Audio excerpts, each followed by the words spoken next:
এই ভিডিওটা তুমি না দেখে থাকো তাহলে এই ভিডিওটা মজা পাবে না, জলদি যাও।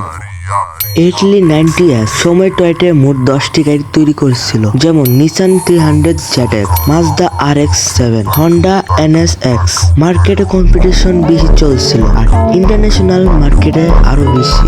এই জন্য টয়টে 1989 একটি প্রজেক্ট শুরু করে। ইঞ্জিনিয়ার কাছে বলে এমন গাড়ি বানাতে হবে যেটাতে পুরান গাড়ির উপর টক্কর দিতে পারে এবং ভবিষ্যতের গাড়িগুলোকে টক্কর দিতে পারে। অবশেষে গাড়ি তৈরি করার পর বা একটি প্রজেক্ট শেষ করার পর রেজাল্টে আসে মানুষের জীবন বদলে দেওয়ার মতো। এই গাড়িটা ছিল টয়োটা সুপ্রা মার্ক 4। আপনাদের কাছে 1 কোটি টাকা আছে, এই টাকা দিয়ে কি করবেন?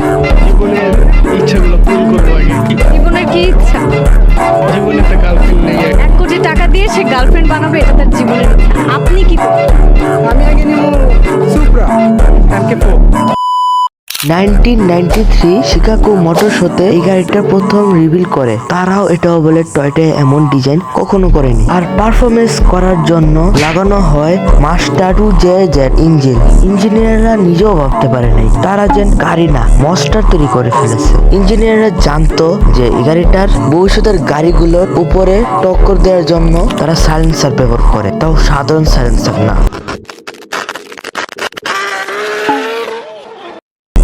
এই সাইলেন্সারের জন্য মানুষরা এই গাড়িটার কেনার জন্য পাগল। টয়োটা ভালো ইঞ্জিনিয়ারের জন্য এই গাড়িটা তৈরি করতে পারছে, নাহলে বানাতে পারতো না। দক্ষতা দেখে আছে ইঞ্জিনিয়াররা। লাইক এন্ড সাবস্ক্রাইব করে দিও।